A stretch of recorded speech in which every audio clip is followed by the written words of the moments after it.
Hello and welcome to the SC Playbook podcast, the NRL Supercoach Round 17 edition, proudly brought to you by Mortgage Choice SCW. I'm your host, Tim Williams. The second major buy round is in the bag. The second miniature buy round has arrived at our doorstep and not as tough as we predicted it may have been the last major buy round. It was absolutely raining tons for Supercoaches, and a bloke, my first guest, who he spent last week doing rain dances because he collected every single one of those tons last week. 2019 champion Dezzy Creek, the man with a hot hand. Welcome back. Good to be back, yeah. No, just getting over a bout of influenza, so yeah, it's good to be back on. Straight into the hard stuff. Staying away from you, mate. Yeah, like people sit there and go, oh, they get the people on when they have good weeks. I'm like, I swear to God, it's got nothing to do with rankings, timings, anything. You've got the hot hand, mate. We'll get to that very shortly. Also with us, I don't know what the opposite of the hot hand is. I guess the cold hand, but a bloke who's here because he's damn good with his stats. Random stat guy, good to have you back. Thanks, mate. Just on the different side of the spectrum to Dezzy. You always bring me on when I have my bad weeks. Yeah. So, good balance here on the panel. Yeah, good to have you along. And the last bloke here, he's dogged us pretty hard the last 2 weeks. So I won't lie to you, but at the end of the day, we can't do the podcast without him, so he has to come back. Matty the Waterboy. Apologies, guys. I have dogged the podcast the last 2 weeks, and the last 2 weeks have been my worst 2 weeks. So clearly, I need to listen to. I need to tune into you guys more because it's been a big disaster the last 2 weeks, unfortunately. So 2 weeks ago, you're on the decks, controlling everything, but you're working away, public holiday, weird week. Last week, you were off and about. You didn't tune into the podcast and so I just up shit creek? No, I didn't actually. I hurriedly did my trades just before kickoff, as usual. And nah, I'm just kidding. I have been taking it seriously this year, but I have had last week was really bad. The last 2 weeks was really bad. Like, I had a full team and everything. It was just, they just didn't do anything. That's all right, mate. You'll be ready to make big runs late in the season. That's right. Dezzy, let's get to you firstly, mate. Said hot hand, absolutely firing. Talk to us about your most recent week. Yeah, I scored 1,293, I think, which is like 37th for the round, which is by far my best week of Supercoach ever. I kind of went through even my 2019 year. I didn't come, anywhere near top 50 or 100 in any sort of round. It was more just about consistency. But yeah, I was coming 400th or so 2 weeks ago. Then I had an absolutely terrible round.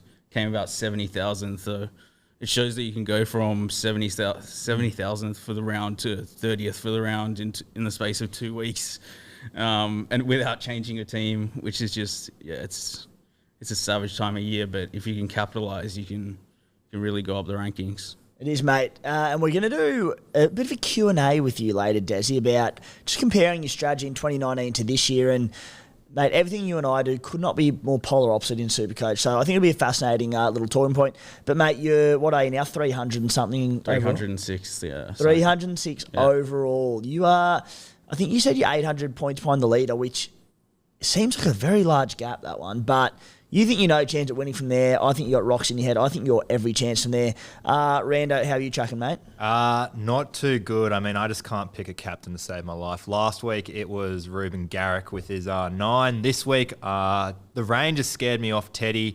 So I went for AFB in the dry against the Titans, and I thought the Warriors would put on a 66-point performance, not the Titans. And so that came out duck eggs for me. I tried to make a pod play, didn't work out. And unfortunately, it was a low 750 for me. So, crushing back. I need to hear this Q&A and strategy because I need some sort of hope heading into the last 10 rounds. Lucky you got good stats, Rando. Amen. Dezzy Dead set nearly doubled you last week. Hearing his score hurt me. It was some voodoo magic. Oh, my gosh. For the Stallions, it was a better week, 1,009 points. So, pales in comparison to Dezzy over here. But thought I was set for big green rank rises. I end up going up 1,300 spots or something to 11,000 overall. So not good enough, but look, they're a green arrow. So happy about that. But I thought I was going right up. And then I went out to, actually, let's wind it back firstly to the start of the round. The start of round 16, settling in for the first game, the Dolphins and the Storm, new beauty, a bunch of Supercoach players, plenty of upside, weekend, happy days. Team list come out. Sufalongo, one of my high upside pods that's just been humming along for me, gets benched. I'm like, okay, like Remus Smith was on the extended bench. If Remus came in, I'd understand it. It was probably coming at some point with Pappenhausen back. Jack Howarth, a bloke who cannot get a run for the Storm, is a forward, takes this prodigal son, lethal outside back, Falongo, out of the team. I just went, you have got to be kidding me. Anyway, that was all good and well. We dealt with that a bit of, was it Thursday night or Friday night? The hour leading into that game was panic, but we got through that one. The Halfback Punting Podcast. I do that one with my brother Sam, former Raiders halfback, and ex-TB data analyst Jimmy Hughes. Great listen, I think. Find a few winners for the week. Anyway, my lock bet of the week, Jack Bostock. Knocked out 2 minutes into the game. And I'm just like, what have I done wrong to piss off the rugby league gods? Anyway, we got away with over 1,000 points, got to the 4 digits, did get a rank rise, so it was all good and well. Went out to the Raiders and Tigers game on the weekend, thought optimistic, Raiders fresh off the bye, we'll be fired up for this one, we should beat the Tigers comfortably. Just absolutely blown off the park, just to rub salt into the wounds. Appy Coruscant, 133, and as I said, I just keep missing these big ones, and owned by 40% of the top 10% ranked overall. So, anywho, we move on, boys. We move on. This show's about Dezzy Creek, not me. The SC Playbook Unlimited Group League, it is. Fenton's Heroes. We have a new leader, coached by Michaels, up into number 1 spot overall. Guys, if you're interested in the SC Playbook subscription package to support all the work that goes into the podcast, into the website, the social media, all that good stuff, you can subscribe and get access to the SC Playbook WhatsApp community, our late mail threads in there, team advice, contributor only, the questions podcast that I do over Thursday. You can drop your questions in for that one, all sorts of different things. Of course, the extra articles on the site at scplaybook.com.au during the week. And not a part of the subscription package, but Stat HQ launched last week. Access to the player price change calculator, player break-evens, VC loophole calculator, all sorts of different things. So that one is free to use. But if you would like to sign up, it's $30 for the rest of the season. Do so via the menu at scplaybook.com.au. Boys, today's show, before we get stuck into it, Team List Tuesday analysis. Sean Johnson gone for a month. The impact on the Warriors Supercoach contingent there. The topic for today, we're going to do a deep dive Q&A with Dezzy Creek and talk about his strategy from 29 to 2024. What's changed? Get into the nitty gritty of it all. Rando, you'll have your stat deep dive later on in the show. A few things around the most traded in player this week, Fletcher Sharp. The hot topics, all eyes are on the Sharkies with Nikora and Mulitalo hitting the radar. Our round 17 trade and skipper plans, listener questions. Do people want to go early on Nicho Hynes that sold him? Perhaps not. We'll get to that later. Now, Team List Tuesday. Noting that a lot of the teams named this week, all the origin stars for a lot of teams have been named on the extended bench. There wasn't a lot to come out of them, especially with the naming of the majority of the origin stars. But Teague Wilton named on the extended bench for the Sharks. I dare say he'll come in and start on the edge. Sifa Talakai probably going back to the bench. At the Warriors, Sean Johnson gone for a month through injury. Tamari Martin will move to 7. Chanel Harris-Tavita at 249k. He moved to 6. Dezzy, Tamari Martin, who went on an absolute tear when SJ was out.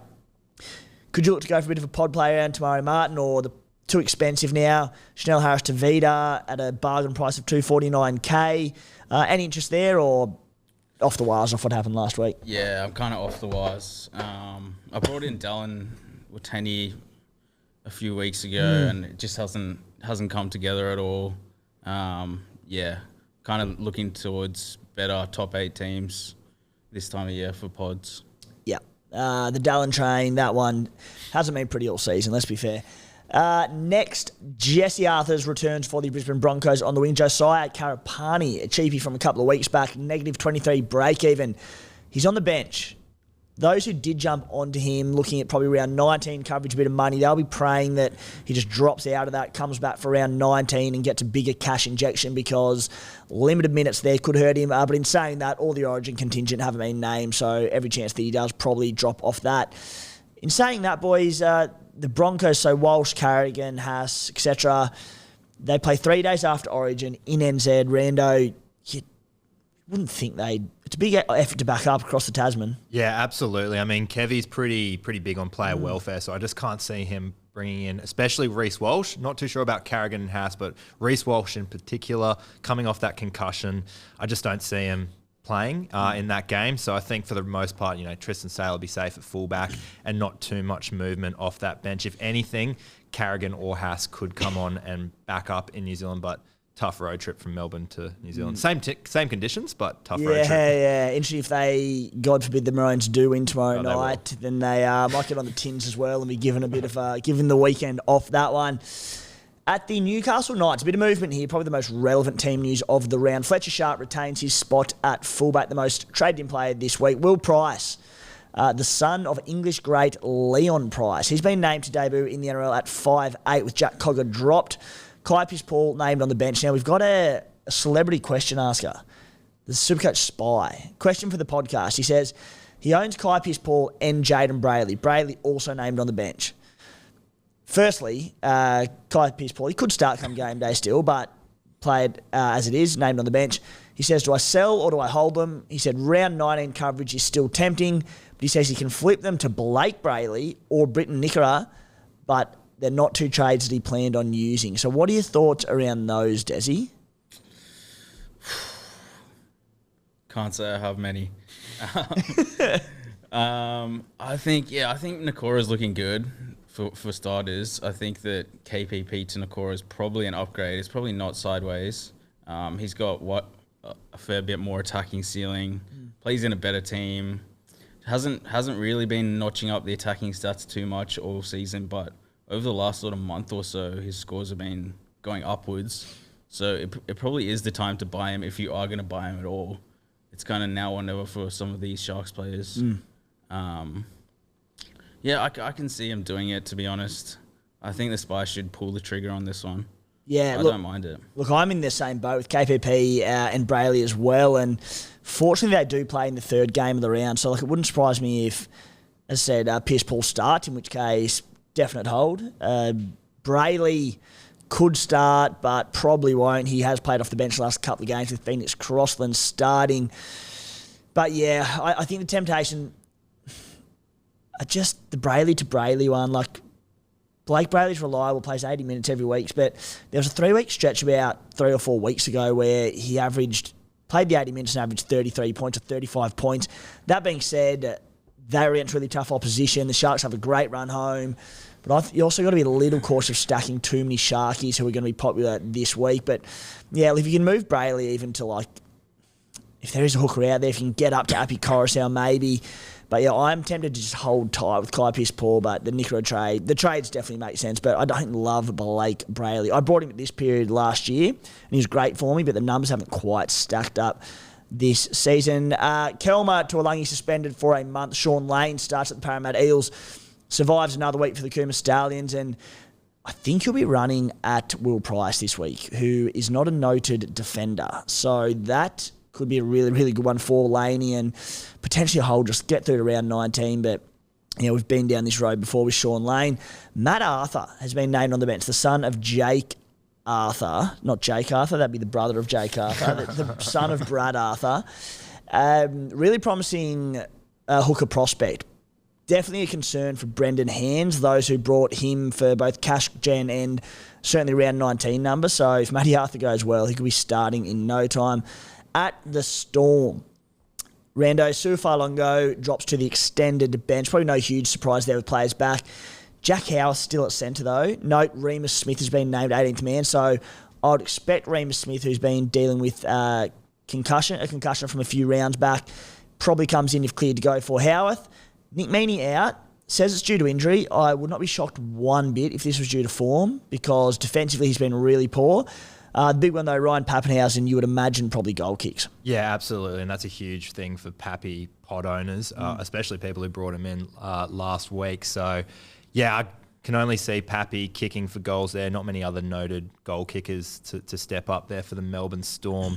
Even more exciting, they basically, without Munster, they've got 3 of their 4 spine members named for that game against the Raiders, and the Raiders, not trying to dig the boot in too hard there, Timmy, but haven't been going too well lately. Much like your Supercoach side, mate. Alrighty, that's But yeah, Pappy could bottom out very nice. Again, with Meaney, we don't know how long he's out for. Don't know the extent of said injury or what's going on there. But he's been great in attack, but it's defensively very poor. So I do wonder what will go there long term. But Pappy certainly one to keep an eye on after a disappointing, certainly Supercoach return last week with about mid-30s. The Cowboys, all their origin players have been named on the extended bench except Jeremiah Nanai, who has already been rested, apparently. At the Roosters, Sitili Tupanua named at centre. Rookie Ethan King and Michael Jennings looking to come back from a hamstring injury, both named on the extended bench. I would expect probably one of them two to come in for Tupanua for this one. Terrell May has also been named to start for now. And at the Tigers, John Bateman named to return from injury. He's on the extended bench.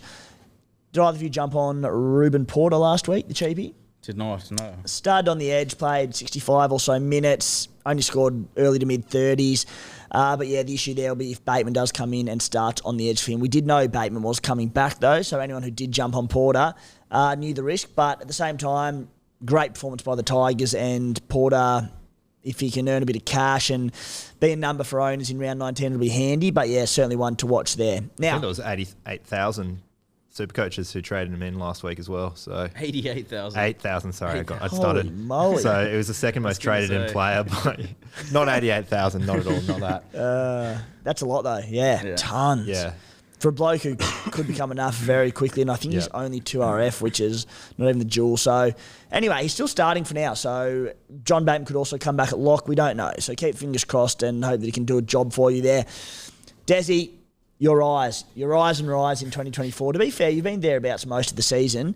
A couple of slow weeks before, but you got the job done in 2019, the champion.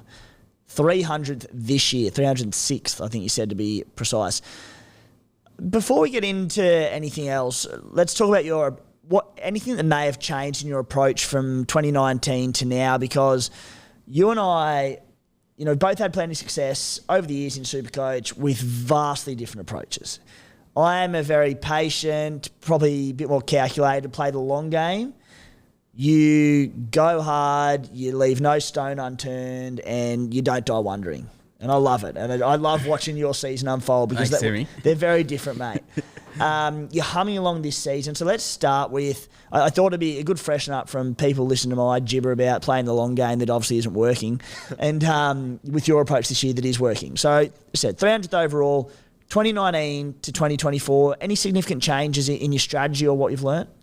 I think I would have taken a fair bit of like what you said on board over the years now, in terms of holding back trades and that sort of thing. Doing a bit of planning for the buy. No buy planning is, it's probably a bit of a hyperbole. There's a bit of buy planning, not a whole lot, but yeah, I would say in 2019 I sort of started with a team that wasn't very template.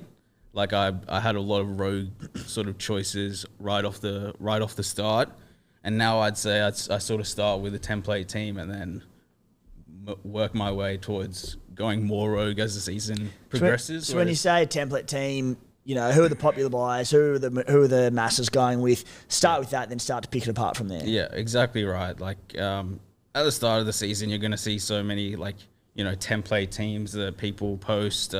We do it as well. We post our template team. You got to have your certain amount of cheapies. You got to have your must-have lock in the guns, the Cleary Hyneses, the turbos, that sort of thing. There's an art to picking your starting team. And in 2019, I just went completely, ballistic on it. Didn't start with many players that, a lot of good Supercoaches would start with, and worked my way forwards, whereas now I'm working my way backwards, starting with that team and then trying to pick players. But why, when it worked for you in 2019, have you changed that approach if it worked? The game's changed now. Like back then, we didn't have these sort of like buy rounds as well, where you had 13 players playing. The game's changed, so you got to adapt with it and change your strategy as you go, because it definitely has changed a fair bit from 2019. We can all agree. Higher scores, you got to go for more ceiling sort of plays. Back then, I went for, I think every single one of my center wing was second rowers back in 2019. Yeah. Like I would have Nikora, Manu, Mahu, like these guys in the center wing. I didn't have guys like, the top scoring center wings now, like your Brian To'os and your Marzies, your guys who are just scoring tries. I went for ultimate safety. Having Dom in Young back centre then wing. would have been terrifying. It'd be like, he'd go 20, then he'd go 90, and it was just different. Yeah, that's been the main change. Yeah, I like it. You mentioned there, mate, not no buy planning, but you don't do a lot of buy planning, which, like I said, makes my hair stand on end. But you don't, and you've got a bit of an eye on it, but it's not big to you. And I know you said that in 2019 you didn't really do any buy planning. Like, that blows my mind, because back then it was top 17 scoring players, and you know, you've obviously got away with it in whatever way it might have been. You can get away with less buy planning now with that move to the top 13 scoring players for the 3 major buy round, which I think was really a productive move from those at Supercoach headquarters. Talk to us about your lack of buy planning, and you know, thus far it's working this year. I've seen your numbers for round 19. They're not too bad. Yeah. Talk to us about this. No, I mean, back then it was more crucial to do a bit more buy planning. But now, as I said, with this like top 13 players rule, it's really not that hard to get your plays for your numbers for the buy round and be short. And a lot of it is just knowing, or sort of knowing, 90% knowing the Origin teams and not bringing in a whole lot of Origin players. I think I'm only carrying Angus Crichton, who's just been in, you know, demon mode this season. I'm not selling him for the life of me, and Valentine Holmes, who normally backs up from Origin games. They're the only 2 Origin players I have in my squad right now. And I would say back in 2019 it would have been similar. I was trying to, you know, not have those Origin players. And it definitely just helps over this buy period where, you know, you really don't want to be carrying more than 2 or 3 of them through it, because if you don't have them, then you've got other good replacements who, you know, get you through it. I feel this year that the buy period so far has been relatively cruisy. Like, round 14 ended up being one of the hardest, the mini buy round. Round 19 is going to be difficult. It's going to be the toughest buy round that comes to us. I do just around...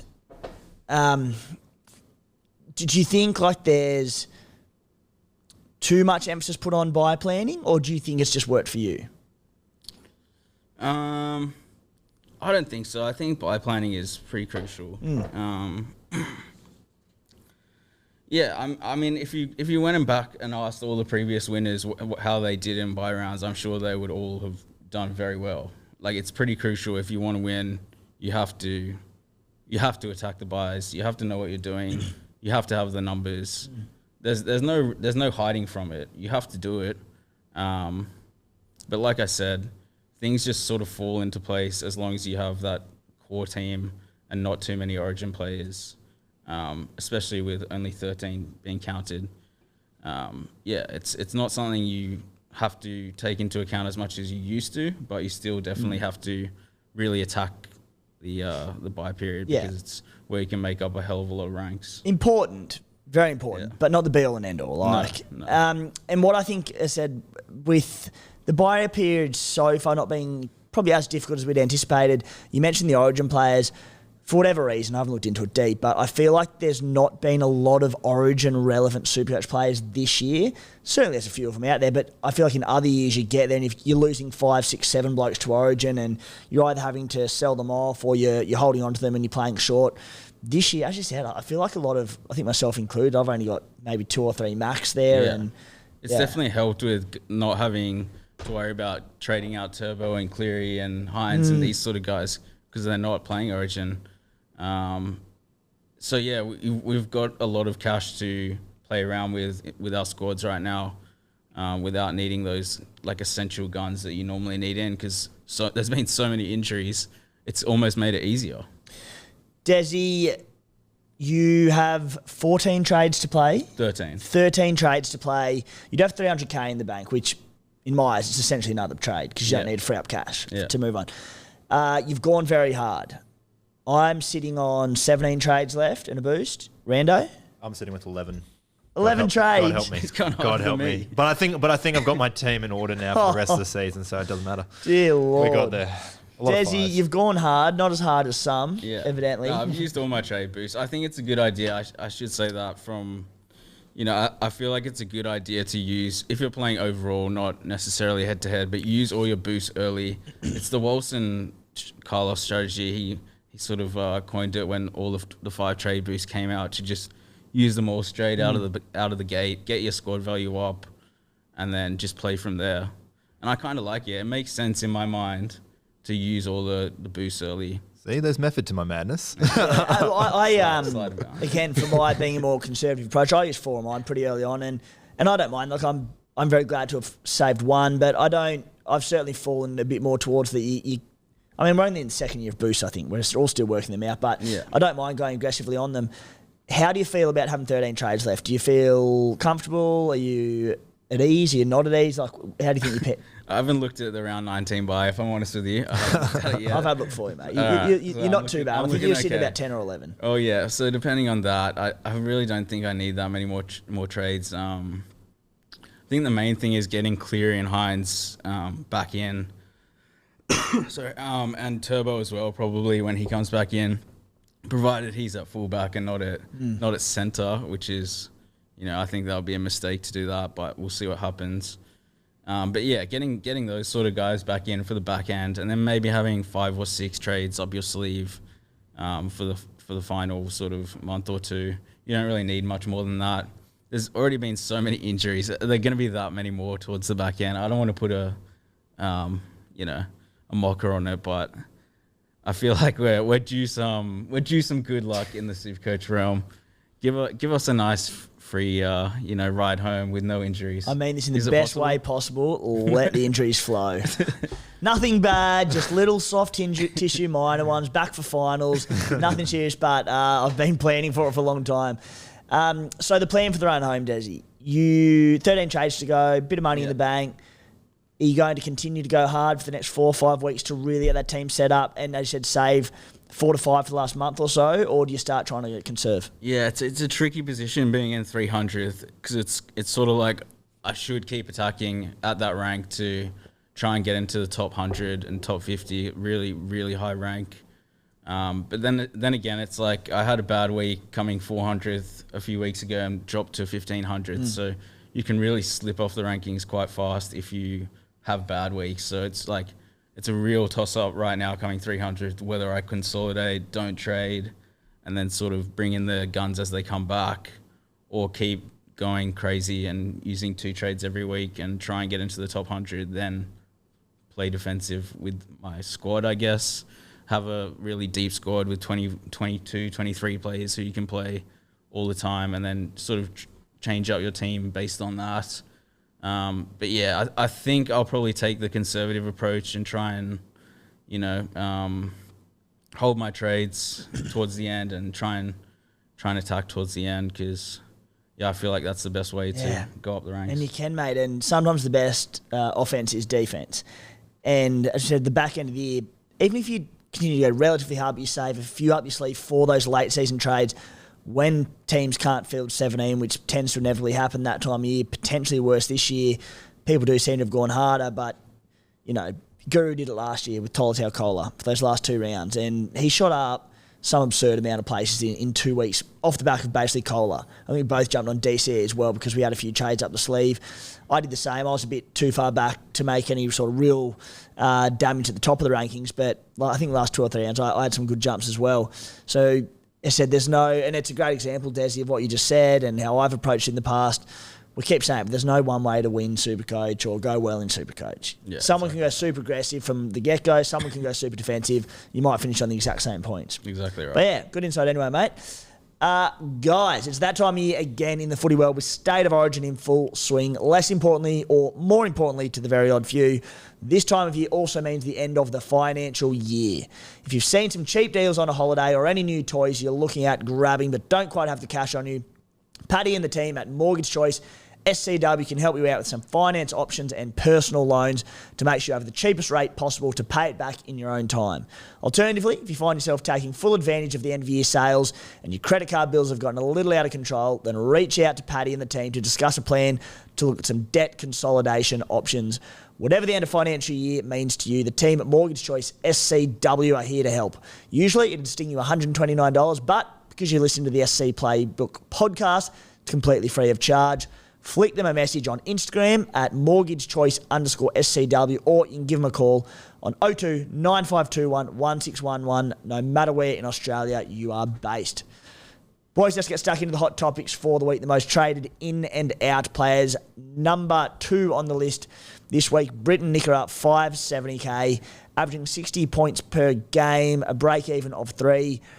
Sharky's coming into a great draw. Rando, what are your thoughts? I think it's a great choice, especially with, Nicho probably going to be out for Origin 3, regardless on Moses' performance. I think that they're just going to keep with Nikora and hit him hard. We saw against the Dolphins. I know the Dolphins don't really do too well up against right second rowers, but still, with that right side humming, it's a great choice for the final run home, especially with the Sharks draw as well. Their draw is ridiculous. So the Doggies this week, which I know I've seen a lot of people, and we'll get to Nicho Hynes a little bit later, but saying like Nicho could go huge. And like the Doggies, they've got the second best defence this year. I don't know what it's updated to after this weekend, but I know last weekend, on average points conceded per game, the second best defence in the NRL behind only the Panthers. They're a good football team, and at the very least, they're a good defensive football team. So we need to stop looking at them in this light as easy beats, because they're just not this year. But their draw goes the Doggies this week, then for the rest of the season.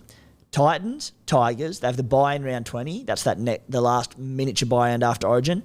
Cowboys, Rabbitohs, Titans, Knights, Dragons, Warriors and Seagulls. Like, they may not play potentially another top 8 team for the rest of the season. It's really, really good. Dezzy, with Mulitalo,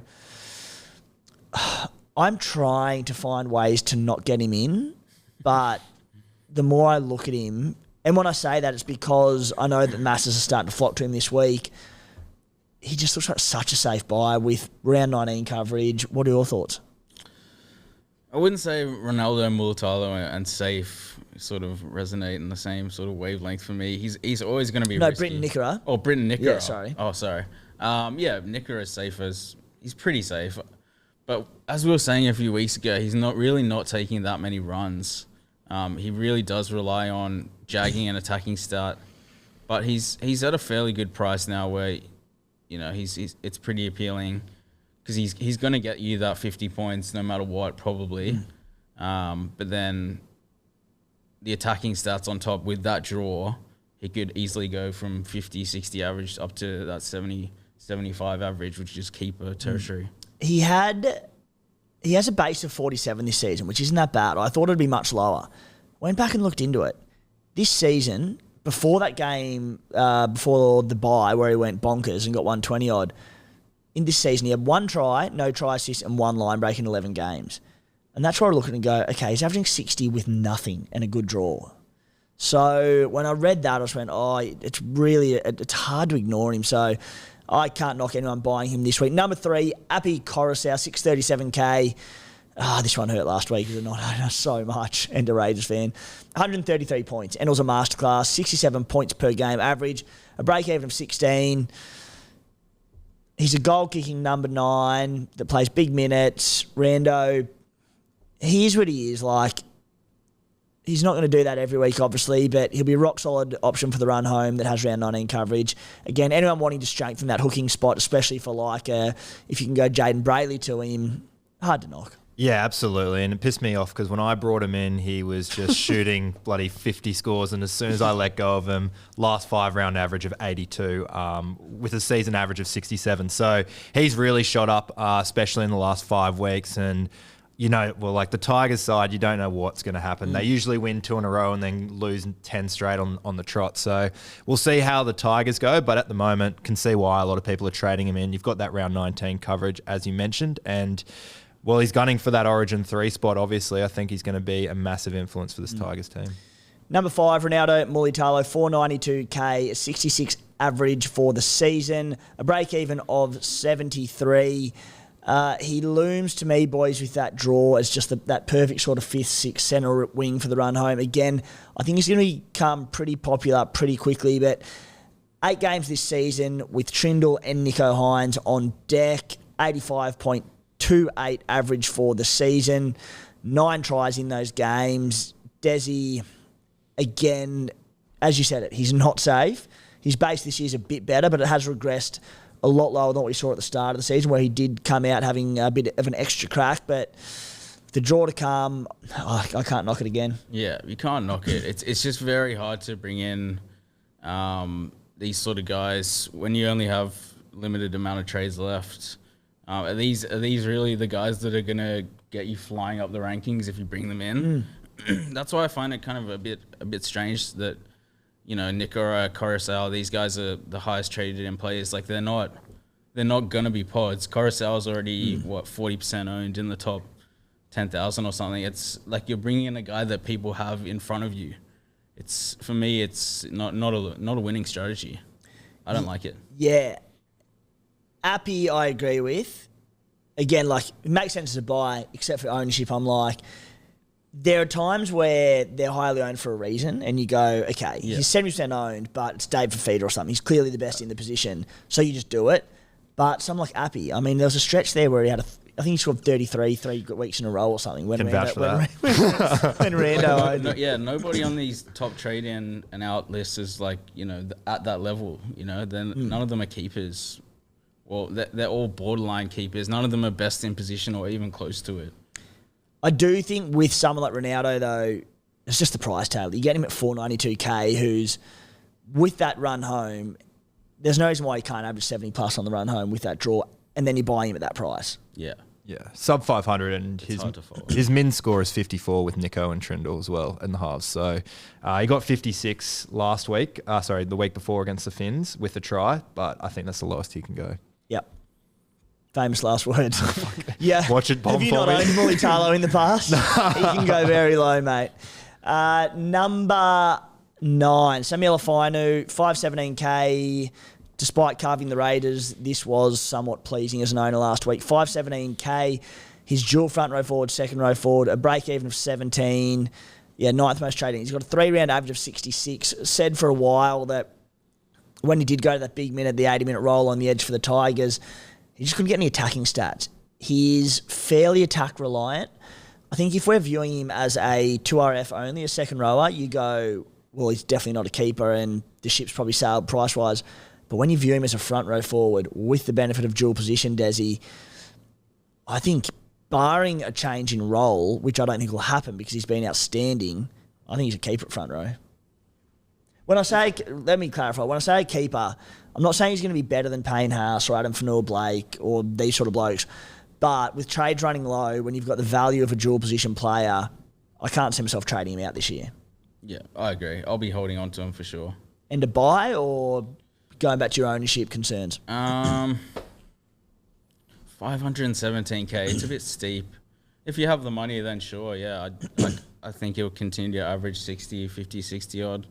He's fair enough for the price. I think if you can flip someone like a Sam Hughes to him, it'll cost you a little bit, but I think it's a pretty good play if you're looking to strengthen up the front row forward spot, particularly that third front row forward spot in your team. Rando, let's go to the most sold players this week. And Scott Drinkwater is number 3 at 757K. You're still an owner, mate. He's averaging 78 points per game. He's got a 5-round average of 83 points per game, a break-even of 112. I sold him last week for a few reasons, but largely due to buy coverage. He had the buy last week. Keen to get your thoughts, but I'm not entirely convinced that he is a trade this week. I know it's the Penrith matchup, but they could rest players. They've got Manly next week. They've got a tough run home, but after this week, they play 6 of their last 8 in Townsville, which is very good for Scotty. What are you thinking of doing with him? Yeah, I'm quite lost. I think I might have to make a trade out for Scotty next round. Just have that round 19 buy coverage for one of my fullbacks because I've got Teddy as well. So for the meantime, definitely a hold. I mean, I had my doubts. I was going to trade him out before that Roosters game, and he went on and scored 100. Obviously scored a try in that process and set up another one. But that's what Scotty can do. You're just not too sure which one you're going to get. I mean, last 5 rounds, lowest score of 45 against the Warriors in a try-scoring position. But other than that, 89, 101, 105, and 76. He's still producing the goods. So I don't mind gambling with him for another week, especially I'm low on trades as well. So I wouldn't be surprised if I end up holding him throughout the rest. But I think my one trade next week was going to be Scotty eventually. Because a tough ride home. That's it, mate. I think we've got to get out of our head this Scotty Drinkwater is hit or miss idea, because he's not. He'll come out this week. this week is probably an exception. If it's a full-strength Penrith side in Penrith, anyone can go low against them. But like Drinky, he scored 48 in round 1. Since then, he's had 2 scores under like 50. He had a 39, which was also against Penrith. There you go. And a 45 against the Warriors when they got towed up there. But he has 4 tons already this season. I just don't think he's the roller coaster that people sort of think he is. He's scoring, he's rock solid. If he does come out and score a 30, he can back up the next week with 130. So, I'm not saying he's not a sell, but he doesn't have to be sold. And his ownership's just getting lower and lower. Not a bad pod to have for the run home. Lehigh Hopewade, number 4 most traded out at 390k. Manly on the bye this week. He's got a break even of 5 still. Tommy Turbo due back next week after the bye. You're an owner, Dezzy? Or Rando, you're an owner? No. You're not? Who was it talking to? Don't know. Someone was a... Matty. It's Matty. Oh, yeah. You're a hopper. I was like, someone was a hopper owner. Yes, I am. Hopper, 390k now, mate, but a break even of 5 still. Tommy Turbo back next week. Do you cut ties this week and move him on to someone like a Ronaldo Mulitalo? Or do you hold on for a week, hope Turbo comes back at centre and you get another good cash rise out of him and potentially round 19 coverage? Yeah, I have been considering what to do with him. I reckon Turbo will come back at centre. That's just the vibe I'm getting. And if I'm going to take a gamble, I'm just going to keep him for now. Yeah. I think unless you have to get rid of him, which would be a bit weird at 390k, I don't see why you'd really have to this week. If he stays fullback next week, he's got a break even 5, then plays round 19. He's a hold till after that. So I think sit on your hands if you can and try and hold Lehigh Hopewade. If next week Turbo comes back at fullback, he gets dropped, flick him on. No harm done. Number 5, Harry Grant is the 5th most traded out player. I don't really want to spend much time on this, but 639k, 64-point average, 96 break even. I want to get him in after Origin. Any idea? Don't know why. No clue. No idea why. Number 7, Matt Burton, 638k, 16 points last week. He played centre. Don't know why. Apparently he said he wanted to go out there and defend on Joey Manu. I don't know why he'd want to do that. But that's what some bloke with an alias on Twitter said, so I'll take his word for it. 65-point average for the season. He's got an enormous break-even of 152. But Dezzy, the way the Dogs are playing, even last week, it was at centre in the pouring rain. He's back to 5'8" this week. Full-strength Doggy side, or in saying that, they're on the short backup, so I still think Stephen Crichton will play. People selling Matty Burton, I think he's an indefinite hold, certainly at 5'8". Yeah, I'd probably be holding on to him. I mean, he's had a good season. The Bulldogs, I said at the start of the season, you got to pick these teams where they're going from the bottom 8 into the top 8. You've got to identify them. And I started with 5 or 6 Bulldogs in my team for that reason because I thought they'd go well, and they have. That's probably a large reason. I forgot about that. That's probably a large reason of why I'm ranked as high as I am because I've been able to carry these guys through. I haven't had Burton, but I really like the look of him. I definitely wouldn't be selling him. I think it's madness. He's got the goal kicking in a top 8. Could have been top 4 team if they won last week, which is just an insane turnaround. And he's got huge ceiling potential on him, Burton. And ownership wouldn't be that high. Available, I said, at 5'8", with the dual 5'8" halfback. There's no 5'8s knocking the door down as long-term buyers and keepers. So even Dill Brown's going all right. I actually don't mind the little Dill Brown antipod after the Origin period because Parramatta's draw gets very tough after that. But Matty Burton, I would be looking to hold him. Try and get that 152 break even out of your head. And another very much of a surprise one, but number 10, Adam Fanua-Blake, 667k. His 71-point average for the season, just elite in the front row forward spot. A break-even of 130. So another price drop incoming. His last 4 scores, 34, 53, 103 and 37. Has hit the skids a little bit, but Rando, who are you trading to? He's still probably the best front row forward in Supercoach at the moment. I would imagine, judging from the Terrell May number 7, that people are jumping to Terrell May, which is really interesting because May's minutes are going to go down. Yeah. All the Origin players back. I don't think I think keeping AFB is your only point. He's one of the best front rowers. I know he's got some low scores recently, and I know that even better because I captained him last week and had to feel the wrath of that. But I know that he's going to come good. Come on, against the Titans, who have been it's just a sliding door with their middle. So I thought he'd have an absolute field day. But enough about me. I think that Adam Fanua-Blake trading him out now is a bit ludicrous. Anything to add, Dezzy? Yeah, I mean, considering Terrell May's only, $30K cheaper, you're not really gaining much money. No. It's madness to me. I wouldn't sell him. I'd look at buying averaging Fanua-Blake. 70, averaging 70. Like, what the? If he gets down to a cheap enough what are you price. unhappy with? Yeah, I don't know. Like, seriously. Rando, your time to shine, mate. Beauty. Rando stat deep dive. We'll jump into it, and we'll start with the most traded in player, Fletcher Sharp. A lot of people bringing him in. Obviously, Kalen Ponga waiting in the wings, but for this week at least, comes up against the Parramatta Eels. They've averaged 90 points to fullbacks in their last 5 games, with 3 90-plus scores scored against them. On top of that, the Knights fullback has scored at least 70 points in 11 of the last 12 dry games played at McDonald Jones Stadium. So I think he could be on Fletcher Sharp for a big score and maybe one last payout for people who've bought him in. What do you guys think? 204Ks, bottom dollar, a break even of negative 68, 67 points per game average. Those 2 games he's played in the NRL against the Panthers and Storm. Dezzy, you're not convinced? Well, I mean, like, it's just an awkward position right now. You don't really, I personally don't really want to, like, I'm not looking to make any more money, put it that way. I feel like this is a trade you're purely taking for cash, despite his 2 good scores, 62 and 72 against Melbourne and Penrith. It's like they're 2 very strong teams that he scored well against. He scored 2 tries though. He did look like he looked really good when he scored that try against Penrith and he stepped Dylan Edwards. I was like, wow, yeah, he's got something to him. But I feel like you're just doing it for the money, and you have to be looking at overall points rather than cash generation this time of year for mine. Yeah, I couldn't do it. I'm the opposite, mate. I think if you've got a fullback slot to give, which I think most probably do at the moment, just the way things are panning out, Parramatta this week into the Raiders, into Manly in round 19, so a key extra number there. That's Manly without all their origin players. We saw how that went on the weekend. They didn't score a point. I think he's a tackle buster. As I said, he scored those two against Penrith and Melbourne, 2 of the best teams in the competition. I think Ponga not due back till after the origin period. I think he'll be a very valuable extra number, and I think he's very playable in those games.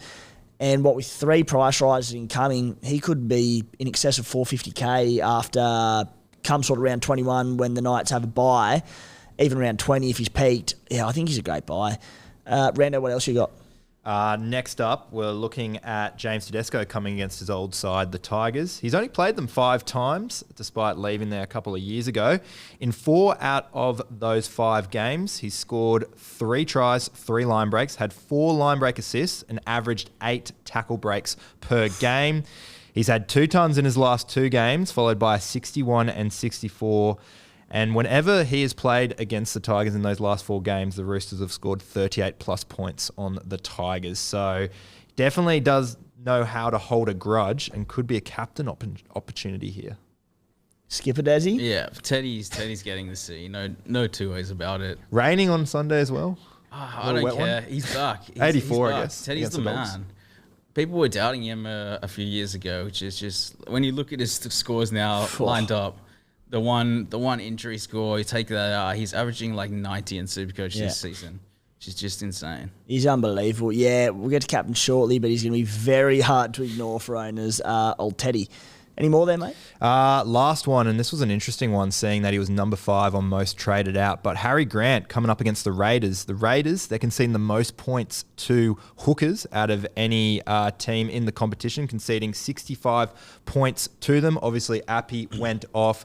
We've seen them concede at least 60 points in the last 3 games. Reece Robson the week before also scored a try. The week before that, there was a try scored against the Raiders as well. So they are leaking them to it. On top of that, Harry Grant, min score of 64 in his last 4 games against Canberra. They're back at home. 3 of the 4 spine members back playing. Just think it's a bit crazy that people are letting him go, particularly because he is named and probably will play on that Saturday night. Yeah, do not understand it whatsoever. I'm surprised the Raiders can see the most hookers. Like, our middles are meant to be our strength, our forwards, but we still do. Yeah. But yeah, I don't know who's selling Harry or why, but hold on to him unless they know something that we don't know, and he's out of Origin as well, which would be fantastic. Alrighty, boys, trades and skippers for round 17. We'll start with you, Dezzy. What are you looking at? I'm looking at doing no trades this week. Yeah, unless I have to, I'm probably just going to hold them. I can see the massive appeal of going Nikora or Mulitalo. Like, it's so hard to not bring in Mulitalo coming 300th because you just know that, a lot of people are going to bring him in. It's going to be a tough one to death ride, especially if he gets into that try-scoring sort of streak. So if there was a trade that I would make, it would maybe be to Mulitalo. But it's almost in a defensive play rather than an aggressive one. But yeah, probably no trades then. Captain on Teddy, vice captain, probably someone like Azarko against the Dragons. Yeah, getting in your line of thinking there, Dezzy, with Mulitalo, scary not to own, but if the masses do flock to him, we know he's got low ones in him, so it can work in your favour. Yeah, but with that Sharks draw, it's very hard to see Mulitalo not slipping in a few doubles and hat-tricks over the last 8-9 games they play. I'd say he's going to have a hat-trick or 2 in them. So it's like whether you're going to cop those 20-point games for the 150s. It's a tough one to death ride though, that's for sure. Yeah, as with that draw, like I think I mentioned, your 5th CT dub, normally a high upside guy that you can play based on matchup, but with those matchups that I read out earlier, there's not many that you're not going to play him in. Rando. I've joined the masses and brought in Ronaldo for this week. Had a few players on my bench that I can get rid of now. Davey Armstrong was just money for money, easy switch with Ronaldo Mulitalo. And then dropping out IPAP for Bryce Cartwright, getting on the Cardi party heading into the next couple of weeks. No, it was a tough draw after the next 3 games. Worst case scenario, just a bit more money potentially coming through with Cardi. But yeah, just need a high averaging playing second rower there to help me out. And both players cover that buy round coverage. Matt, you said you're selling IPAP to him. IPAP to Bryce. Why do you still have IPAP? What? I actually thought he was coming back sooner than first thought. And I actually checked. He wasn't back till round 22. So honestly, that goes to show the least of my fires on my team, to be honest. So, yeah. Oh, God. Just trying to repay faith after that 121 he had against the Knights 6 weeks ago. Matty, what do you got? I, at this point, haven't decided on any trades. I might just hold fire for this week. I think I'm all right for now, but I'll look deeper into it. Thanks, No worries. Captains, probably one of my many Roosters players. Haven't decided yet. Thanks for that insight. No worries. You get back to us, by the way, on that, on those trades. For myself, so I currently have 12 players for round 19, so I don't probably need to attack that too hard, but I am finding it hard to go against that Nikora and Mulitalo double. Nikora with his low break even, I think it's 3. I'm keen to get him in, so I can go sort of like a Suafire Longo out. I've got Benny Trbojevic at 2RF at the moment. I can drop him down to CT dub. A few options to make that happen. Mulitalo's break even to about 70. As I said, I don't think that Dogs matchup is as good as everyone thinks it might be. So potentially wait a week on that and use one trade. But I am conscious of at 11K, I can't, if I'm going to make some moves, I can't follow the crowd and just do everything they do. So as I said, like, I'm approaching it in a different way in saving trades and building squad depth. I think I can make big moves later on it doesn't necessarily have to be via the individual players, but that strategy. But you still don't want to have the exact same players, everyone, do you, Dezzy? You got to make a move somewhere. That's it.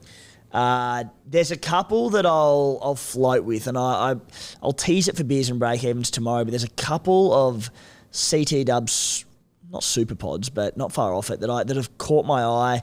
Isaac Tungo is one of them. with Nathan Cleary returning soon. Greg Marju, got some great stats around him. They're both like sub. I think Tungo's about 430k, Marju's about 460 or something. So cheap, some decent jaws to come. So I'm flirting with potentially a little left field CT dub play, but you'll have to tune into beers and break evens to get the stats around those boys. But yeah, hopefully just the one trade this week. Not against making two, but again, we'll see how Origin plays out, what happens there as well. VC for me, likely to be on Nicho Hynes, just at his ownership with his upside, even the slightly tougher doggies match up, playing early in the round, it makes sense. And then my C, it's going to be James Tedesco against the Tigers. Boys, let's trip into a few questions before we wrap it up for this show. And the first one is from Anton Possa. Is Terrell May a sit or start this week? Reckon the Origin boys get limited minutes if they back up. If not, it's a good shift for May again. What are your thoughts? Now, I thought Terrell May was a good talking point because, as I said, he is well traded in this week. Clear strategy, as we sort of preempted, leading into the bye period from Trent Robinson to playing big minutes. 80 minutes in the middle last week. Just, he's an Adonis. Like, didn't break a sweat. Didn't look like he was puffing at all. Starting again this week, as it stands, few Origin boys to back up. I reckon he gets good minutes again this week. And then I reckon he gets good minutes again in round 20 after the Origin boys back up. Next week, he's a genuine sit candidate because he could play 25 minutes again. Probably more longer term, Dezzy, because I think he's definitely a start this week, and they should disagree. But do you see Terrell as being a season-long hold, or do you see him potentially regressing back to that? We've seen him play 25 to 30 minutes and score really poorly when they've got their full side on deck. Yeah, it's really hard to know. It's one of those ones where you're just going to have to see how it plays out and trade accordingly. It's just impossible to know whether he's going to get the minutes or not at this stage. I think there's been a plan from Robbo, obviously, to get him bigger minutes in these major weeks where the Origin players are out and backing up from Origin. But I do think that with how good he's been, post-Origin, even though they've got all this depth in the middle and in the forwards on their bench, I think he's going to have to play at least those 35 to 40 minutes, enough to justify holding him in Supercoach anyway after the Origin period. So I think he'll be a hold long term, but as you said, you're right, Dezzy, reassess after round sort of 20, I reckon. If you've got a trade to make on a front row forward by then, good luck to you. He went from 75 minutes against the Cowboys to 26 minutes against the Eels. That's just crazy. And you feel like when Trent's running him that hot, he's going to cool him down the next game. Yeah. And I will say, though, with this week, there was a buy in between. Yeah. One from James Phillip Dawes, just around potential Roosters players being rested. Have we seen, there must have been a quote out there somewhere about potential Roosters resting. Have you seen it or not? I hadn't seen it either, but there was apparently a bit of chat. They do have the maximum turnaround to Sunday.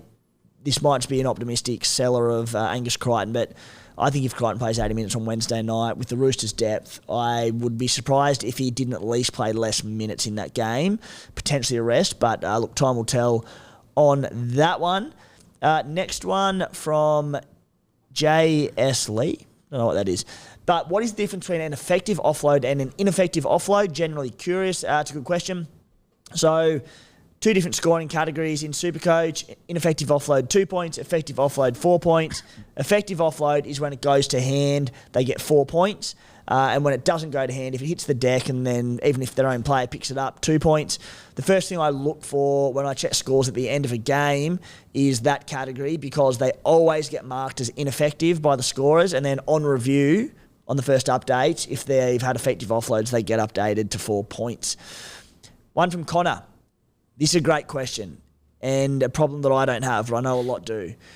Who to sell for Nicho Hynes in round 19 or round 18 or 17 or whenever you're doing it? Sammy Walker or Jerome Hughes? Who would you sell first out of those two, Dezzy? That is tough. That is tough. Yeah, shit. It's a real tough question because Hughes has been in like the best form I've ever seen him be in. Let's say they go 75-75 this week, both of them. Nicho goes 120, and everyone's getting Nicho in next week, and you have to sell one of them. Well, for me, it's going to be Sam Walker because I don't have both of them. So, if I had Hughes, it would be a tougher sell than Walker, I think, because of how well he's playing, especially with Munster being out, he's just taken over the game. He's just continually getting kick assists, line break assists for Eli Katoa. He's just everywhere. So, Yeah, I think Walker's 4 try assists plus the sin bin for 100 last week is like, that's pretty good from Sammy Walker. I'm happy. Yeah, I'm happy to get rid of him towards the end of the season for Hynes. I think I'd be holding Hughes if I was Connor. So what are you thinking? Like Cleary's due back, I think, round 18. Are you just very much just playing it by ear, or because I know. Let's go to the next question. There's one on. Leads me into one from Andrew Dean. Is it worth going early on Nicho Hynes and sacrificing the 100K price drop for the points? I can see him going large. So I punched it into, go to scplaybook.com.au, go to StatHQ, go to Nicho Hynes, and there is the price change calculator. And I punched it in there, and I think it was, if he scores like 91 points, or it might have been a little bit higher, he'll drop 100K this week. I know we spoke off air, Dezzy, and you were a little bit tempted to maybe make the move early from Moses to Nicho Hynes. What's your plan with Nicho? When do you want him? Next week. I think, hearing that his break-even was 220 or whatever it was, I was a bit put off. But, I never have any qualms with getting someone like Hynes or Cleary back in ASAP, even if you know they're going to drop money. Because it's not about that at this time of year. It's about the points. So it's like if you're buying him, if you don't have monetary concerns with your team, then sure, take the 100K price drop and get him in early, because he probably will score 100. That's who Hynes is. He averages like 100 in Supercoach. So if you're happy to pay 100K in price drop to get him in a week earlier, where he maybe scores 40, 50 points more than the guy you would have had, go for it. Be my guest. Yeah, I think I agree on all fronts, unless your break-even's over 200, in which case, bank that cash. Yeah. Hold off. I would not be buying Nicho this week. Give it a week. He's also been dealing with that calf issue or whatever it is. So just hold off, and then I'm with you. Even if he's got a massive break-even next week, I think disregard it and go early on him next week, because he's got some juicy matchups. Rando, Jace Miller, is Zach Lomax antipod a play with his upcoming draw, or just buy him? Is he matchup proof, he asks. Going to be interesting. The Dragons have got a pretty tough run home. So, but whenever they score down that right edge. It's Ben Hunt to Zach Lomax. It's the best try combination in the league at the moment on tries they've set up together. Not too sure here. I think a lot of people are buying him in as well. It's very interesting. Very interesting. I do not think he's a buy. I personally wouldn't. Mate, but yeah. Dolphins this week, decent enough matchup. Then plays the Roosters. Broncos. That's a Roosters home game. Then he plays the Broncos at Suncorp. No, he doesn't. Sorry, that's round 19. He'll be on Origin. So he misses round 19. He misses round 20. Comes back and plays the Panthers and the Storm and the Bulldogs. No thanks. You and I, Dez? I'm not. I said earlier in the season I'm not buying Lomax this year. He's just pissed me off how he's just gone really well this season. The 1 year I don't have him. So if I didn't have that mindset, I'd be looking to bring him in, put it that way. He's averaging 85 in centre wing. You can't overlook him. Yeah.